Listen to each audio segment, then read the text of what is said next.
This is a production of WKNO Memphis. Production funding for this program is made possible in part by the WKNO Production Fund, the WKNO Endowment Fund, and by viewers like you. Thank you.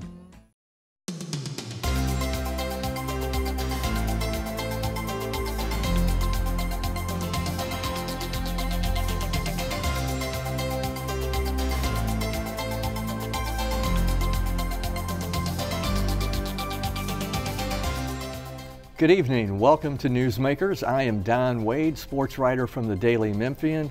We are joined this evening by the Memphis 901 FC head coach Tim Mulqueen. Hello, Don. Thanks for having me. Players Junior Sandoval and Raul Gonzalez. Thank you all for being here. We haven't had pro soccer in Memphis for quite a long time. There is a lot of excitement about you guys and the team starting up. I don't know that a lot of people understand what the USL is and kind of the foundation for all of this. So that might be a good starting point, Tim, if you can kind of let us know how the league works and how it all fits. Sure. The league's comprised of 38 teams in two conferences. We are in the Eastern Conference. 10 teams go to the playoffs in each conference. It's made up of teams throughout the United States. There's teams from as far as Ottawa to Tampa. So, we'll play only in the Eastern Conference. You only see the Western Conference come the final. But it's the second tier of soccer here in the United States. It's made up of professional players. Everybody is a pro. Everybody has played at a high level. It's a very competitive league. It's a very exciting league. And we're delighted to be a part of it here in Memphis. People may be familiar with Major League Soccer. You have coached both in Major League Soccer and in the USL. Correct. But it's not a direct feeder per se, the way people might be thinking of the way that the AAA Memphis Redbirds, their relationship with the St. Louis Cardinals, it's a little different in soccer. Right. Now, these are standalone teams that have their own players that, they sign, that they have drafted or picked, or so there is no loaning of players up and down like the Redbirds do with the Cardinals, for instance. So we're a standalone team. We don't have an affiliation. We're made up of guys like Junior and Raul who've come from different backgrounds, and we have an exciting group of guys that we feel will represent Memphis to the best of their ability every night. Raul, you've played in this league before, right? Yes, sir. Again, thank you for having me. I play in this league. This is going to be my third year playing in this league. Unfortunately, I'm injured. It happened about a week ago or so. But yeah, I played in here. It's really a lot of good players. It's really unknown in the United States, the USL. When people speak soccer, they think of MLS and the big time players. But the USL has grown. The past few years, it's gotten really big. Like Tim was saying, the USL here in Memphis, everyone sees it as a pro team, not necessarily USL, MLS.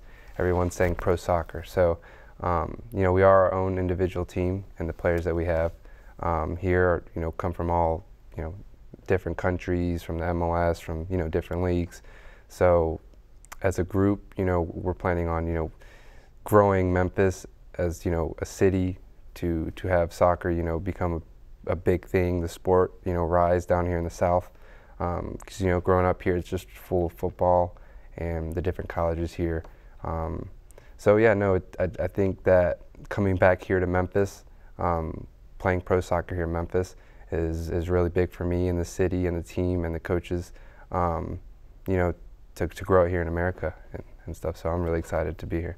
What does this opportunity mean for you to be in this league, looking at other places you've played? What does this opportunity mean? Well, it means a lot to me, especially got to thank Coach Tim for the opportunity. Remember last year when he called me and told me he wanted to sign me for the team, so it's a big opportunity. I already played on this league in 2010, long time ago with Puerto Rico Islanders, and I had the chance to win the championship with Puerto Rico against Carolina Railhawks, so it means a lot to me, especially here in Memphis. It's a new franchise, and it's amazing. People are really involved with the team, and we're excited. We're looking forward to have a good year. It's a whole new group, and everybody's kind of got their own story. You're no different, right. Tim.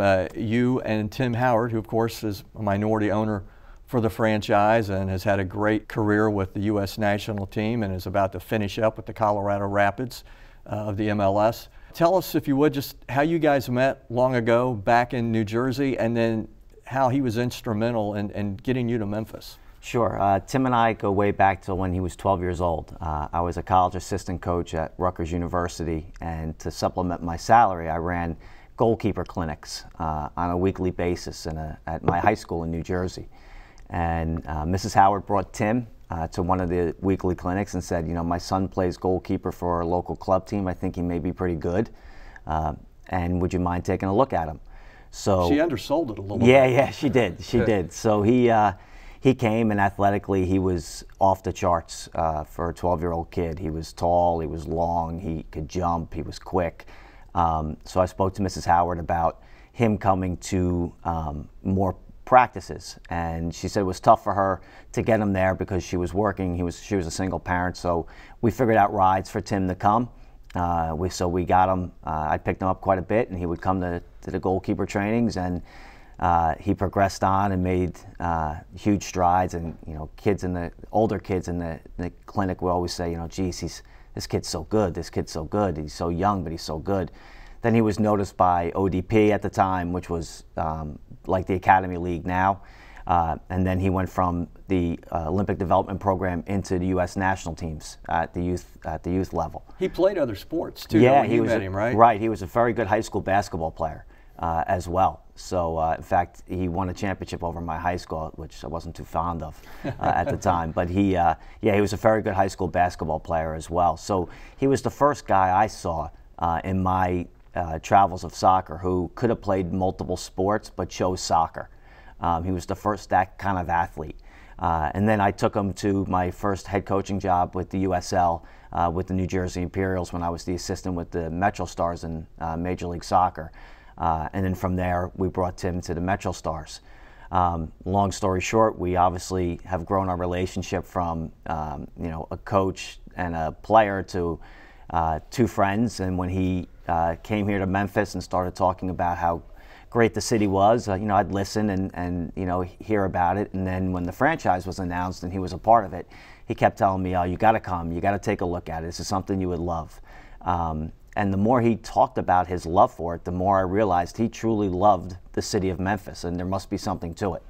And then when I came, it reminded me a lot of where Tim and I grew up in New Jersey, with hardworking people who put in an honest day's work, who ask for nothing but work for everything. And I fell in love with it, and the opportunity came to be its coach, and I jumped at it. So it was Tim, his prodding and his talking about the city that really moved me in this direction. And Raul, for you, this is you're coming back. I mean, you played here at the University of Memphis. What was that experience like, and what's it like being back? The experience was good. I really enjoyed my 4 years here. I learned a lot of things on the field as well as off the field that I took away from school here. And I had a different path. Went to Minnesota for 3 months, then signed my first contract with Richmond. Was there for the 2 years leading up to now. And once I had heard, Memphis getting a USL championship team, I instantly just was trying to reconnect with my coaches and trying to, get here. Then fortunately enough, Tim and Andrew had called, and I was able to come back here to Memphis. So I was very excited. Like Tim Howard, did you play other sports besides soccer growing up? Actually, my first sport was baseball. That was my very, very first sport. My dad. The Redbirds might take a look at you. My dad would love that. He's huge into baseball. Put me into baseball first, and I love baseball. I like baseball a lot. I just wanted to be in something a little bit more active, and back when I was in kindergarten, I just really saw soccer, and it was active, and I can make a difference on the field. So it kind of just is what brought me there. And so baseball and track, and I played football for a little bit my junior year of high school. But yeah, those are the four sports that I played. Junior, was it just soccer for you from the beginning, or was there anything else? No, for me it was just soccer. I mean, that was the only way in Honduras to get an opportunity to play soccer. Always wanted to play professional in Honduras, but never had the opportunity to play. And I mean, I came from a very poor family, and it was just tough. So it was just me and my friends playing in the streets, putting the goals. So we used to use rocks as a goal, and we used to play barefoot. So it was something good, and I love it. I love it. I enjoy every single moment of it. Was this just play as long as mom Play and as long dad as don't you make get you come tired. inside kind of a deal? No, we used to play, and then like we'll go to other places, and then my grandpa used to go and look for me at like 9 p.m., 10, and he was like, everybody would tell me, Junior, your grandpa's here. So I would just like run to my house and just jump through the window and just fall asleep. And then he was like, okay, he's here, but I was looking for him. But it's just soccer for me. There's a lot of passion with this sport. That's something we're going to see at the games. I mean, you guys have played in this league. What have you seen playing in the USL from the different fan bases? And I know there's a group here, the Bluff City Mafia, right? I guess there's a Bluff City Mafia of sorts everywhere, right? Yeah, it's everywhere. I mean, I had the opportunity to meet like some crazy fans in Honduras, in Colombia, and in Atlanta. Also in Jacksonville, we had the Soccer City 901, something like that. So it's good to know to have a group of guys like that. I mean, to support us, to always have our backs, even if we're doing bad or we're losing or winning, it doesn't matter. So it's always good to have that support from a certain group of guys. It creates, more or less like a rivalry, us in Nashville or us in St. Louis, other teams, and it's not, so far away. Every town away is USL championships, teams are being created. So there's a lot of competition, and it's not just us, it's the supporter section, and it's good. It's very, friendly, but like it's competing, competing not only us, but, we're a family here in Memphis, and, we're on the rise right now as far as the new thing coming in Memphis. So all the fans, all the people, you go into a restaurant, they know who Memphis 901 is, and they're excited, with an emotional appeal to it. So I think that, the supporter section that we have is the whole city in itself. They might not be up there every day just, yelling and screaming, but everywhere we go, everyone's, got our back, more or less like a family. So, Tim, I know when we talked before, you talked about how you were there for the very beginning of Major League Soccer, and there was a combine, right. There was a draft. Different situation this time. Kind of take us through this process of building a team from scratch as a true expansion team in the USL. Yeah, unlike other sports, teams don't have to make players available to you. There's no college draft. You're literally up to your own devices as to where you can find players. So you look within the league at players whose contracts are expiring. You look at the MLS for guys that you may have a relationship with that you may want to try to bring. And then, you look at, for me, I looked at, trying to put together a team that represented the soul of the city, that had an identity about it that was different, that when people watched us play, they knew what we were about. So I looked for players like Raul and Junior with personality and with soccer ability, not just athletes. So, we scoured the country, colleges, other USL teams, MLS teams, Trinidad, Jamaica, South America. We were everywhere, looking for the right fit of player to represent Memphis and the style of play that we wanted. And we're blessed to have the guys we have because they've really taken to the city. They've taken to the task at hand of building something special here in Memphis. They do have this soul about them, this culture about them of wanting to build something great. So we've been really blessed with the players that we've attracted. I know both you and sporting manager Andrew Bell have talked about wanting high integrity players. Talent matters too, Sure. Of course. But have you actually passed on a player that had the requisite talent to be in this league and part of this team, but you didn't think they were the right fit? Of course. I think integrity, high moral character are important when you're building a team because, as Raul alluded to, it's a family. You have to be able to trust one another on and off the field. You have to be there for each other. You have to work for each other. And if you don't have high character, you're going to fail. I mean, that's just not going to. You're pulling together in every aspect, and if someone is not pulling with you, then you're going to have issues. So we've passed on actually a number of players who talent-wise were quite good, but we felt just didn't really have the character traits that we were looking for to represent Memphis. It's a whole new group, so I'll ask you guys, Junior, how's the chemistry been as you guys are coming together, getting to know each other? It's been great. Since day one, I felt like I was part of the team for a while. I felt that I knew the guys for a while. I felt that I knew the coaching staff, everybody, you know, June, the equipment manager, amazing people. It's just, I feel like a family, and I still feel like that. And it's a good group of guys, good humans. So that's the most important thing. You know, we're a humble group. We're willing to work for one another. And that's the most important thing. I think that's going to lead us to success. Yeah, just walking into the locker room being happy, just waking up wanting to go play soccer. You know, the atmosphere that Tim and, you know, the staff just that's created for us has been, you know, amazing. Yeah, I feel like we've known each other for a long time already, along with, you know, everybody that's been, you know, in the locker room. So it's good. Of course, you know, with a new team, there's going to be, you know, issues as far as chemistry and stuff like that. But we have a group of guys that, you know, are willing to learn and willing to work together. And this guy's not going over here or over here. Everybody's, you know, trying to figure it out together and move forward as a group. Like you know, I had said and Tim said, we're a family, so everybody's trying to, you know, coordinate and do everything together. If you look back, Raul, over all the soccer teams you have been a part of, can you remember ones that underachieved because the chemistry wasn't there, and then others that maybe did more than they should have because the chemistry was there? Yes, definitely. I mean, I wouldn't point out names, but definitely I've been on some teams where chemistry, we actually might not have had the best talent, but the chemistry and how we worked together as a team kind of made us successful.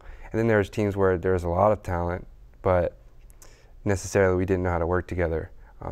You know, so there has been teams, but you know, with this group, this is probably one of the best groups as far as everybody coming in and, you know, talking, you know, what did we do wrong here? What should we change? There's no argument going on. I mean, on the pitch, when people get mad at each other, it's one thing, but outside of the field, everyone is trying to figure out, you know, what to do to, you know, best present ourselves on the field and get the chemistry and everything for the season.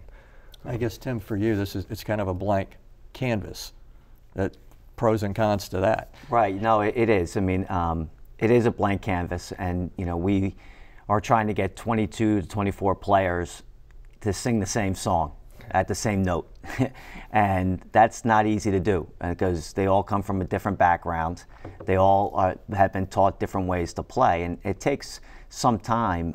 You know, soccer's a very fluid sport, so you know, you'll have players with different ideas, and they're not incorrect ideas, but it may be different than what the player next to them is used to. So to get everybody in sync takes some time.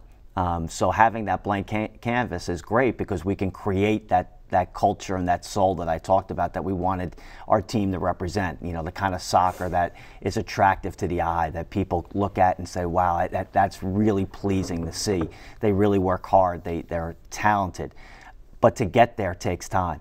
And teams that have been together longer have the advantage of that familiarity with each other. But we're getting there, and we're working hard to it every day, and I really love the trajectory that we're on.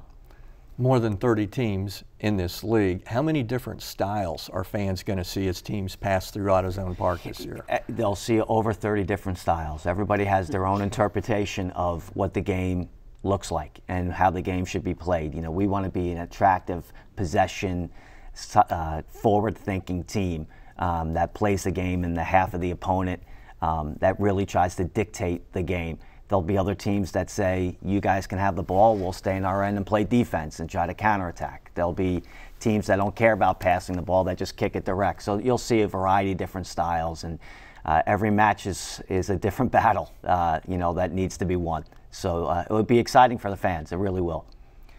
Until recently, if we said pitch in AutoZone Park, that meant something different than it's going to mean now, right? How does this venue shape up compared to the other places you guys have played in this league? It's top notch. It's, I mean, I'm sure you can agree. It's, you know, if it was in another location, some people might not, it might be a different feel, but this location is like the heart of downtown. You know, people are going to come here knowing like, oh, soccer team is here, like it's the heart of it. So I think a lot of people love the fact that it's going to be on AutoZone Park. And there's a bunch of questions on how it's going to be made into a soccer field, but just the fact of the atmosphere is beautiful. I mean, this morning was just the views and the weather and the field, the grass. I mean, everything is quite amazing.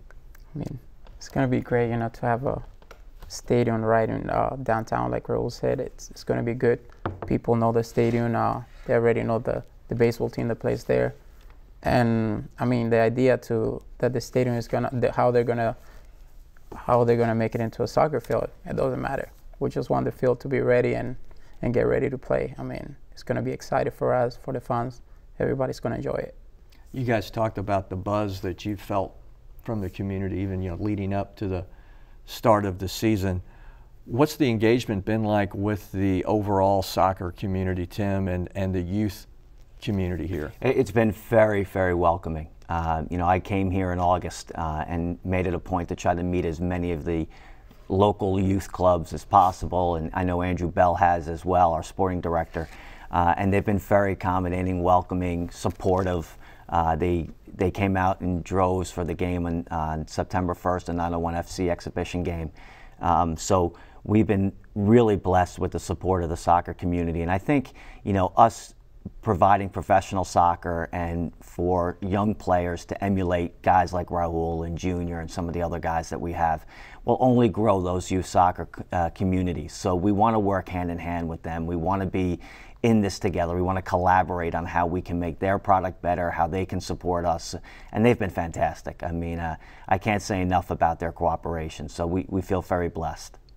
And one of the preseason friendlies you had was with Christian Brothers University. That was a fundraiser for St. Jude and a young lady who had interned with you, correct? Yes, yeah. Anna De La Rosa interned with us. She's been unfortunately diagnosed with leukemia. So we put together, she went to CBU and played women's soccer at CBU, as well as being an intern for us. So with the opportunity to play CBU and raise funds for both St. Jude and for Anna, it was a no-brainer for us. It was something that we wanted to do.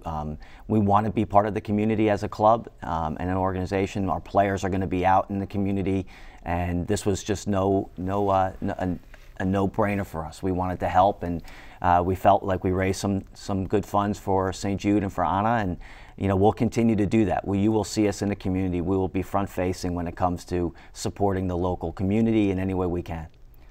We know that the U.S. national team didn't qualify for World Cup last time, and there's a lot of people with a lot of different ideas about what built into that. How do you fix that going forward? But I'd like to hear from you guys first, starting with parents. They see that their kid has a talent and a great interest in soccer.